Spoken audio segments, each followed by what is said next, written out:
That's the third P. The fourth one is progress. Yea, though I walk through. You don't get stuck in the valley. Progress. And then there's provision. He prepares the table. And lastly, there's the prospect. I'll dwell in the house of the Lord forever. When it's been called the Song of Faith, these are some of the elements of that song. Assurance, the Lord is my shepherd. Contentment, I'm lying down in green pastures.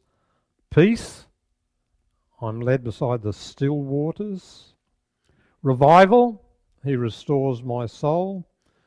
Guidance, he leads me in the paths of righteousness. Confidence, yea, though I walk through the valley of the shadow of death. Courage, I'll fear no evil.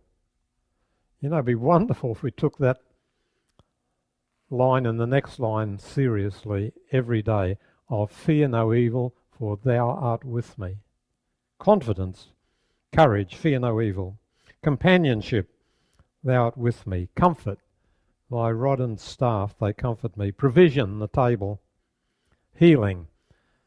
A flock has hundreds and hundreds of minor scratches, irritations, problems.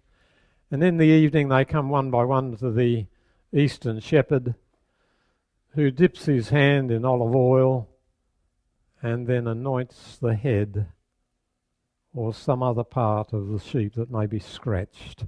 So we have healing here. He anoints my head. My cup runneth over. Happiness. Guardians. 2 guards, goodness and mercy, and immortality.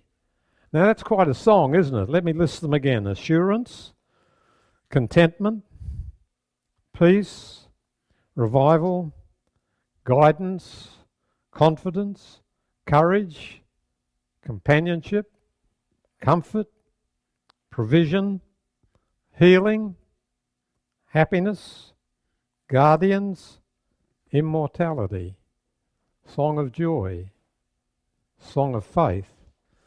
This is what faith can give us, all those things. But faith is not something you and I can screw up. Faith is not something you and I can manufacture. Faith comes by hearing, and hearing by the Word of God. Faith comes by looking to Christ. Faith is God's gift. The fruit of the Spirit is love, joy, peace, faith. So faith is not something you work up. It's God's gift as we look to Christ and the cross. So if we want all those things, those wonderful things, it means we have to be very close to Jesus. That's what it means. Right, let's look through the psalm verse by verse. The Lord is my shepherd. People say the old psalm, I know all about it. But do you know the shepherd? Do you know the shepherd? Jeremiah says in chapter 9, the last verses, don't let the wise man glory in his wisdom, or the rich man in his riches, or the strong man in his strength. But let the one that glories glory in this, that he knows me. Do you know him? Not do you know about him. Do you know him? First 3 words, the Lord is. If that's true, all our problems can find a ready solution if we know him. The Lord is. You've heard of Francis Collins. Francis Collins was the very great scientist that supervised nearly 2,500 other great scientists for 9 months while they worked on the Genome Project.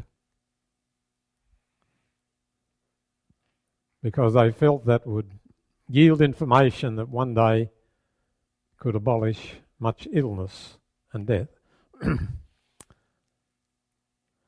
You may not know, but Francis Collins had a debate with Richard Dawkins. This was written up in Time magazine somewhere around November 30, 2006. And it was a very interesting debate.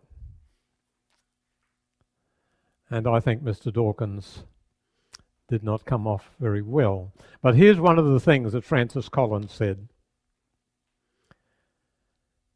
He said, if the gravitational constant of the universe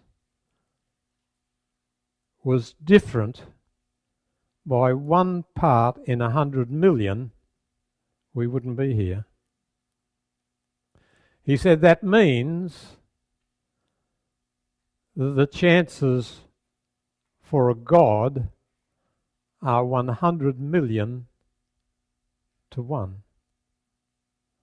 Now, this is not a Ken Ham. This is not a fundamentalist speaking. This is one of the greatest scientists of the world. And he's not a fundamentalist. He's an evangelical Christian. But if you asked him about Genesis 1, he would say it is an inspired, literary parable for all ages and all people, whatever their education, teaching the fully reliable truths of theology, that God is the creator, we're his children, and this earth is not the product of chance. So he's not a fundamentalist, but he is an evangelical Christian. And as he looks at the main 15 universal constants and selects just one of them, gravity, and says, look, if it was different by 100 millionths, there'd be no universe. And the same is true of the other 14. That's why Donald Page of Princeton says the odds for God, and he goes beyond Francis Collins because he's thinking of the other 14, are 10 billion to the 124th. Now remember, that means 10 billion multiplied by itself 124 times.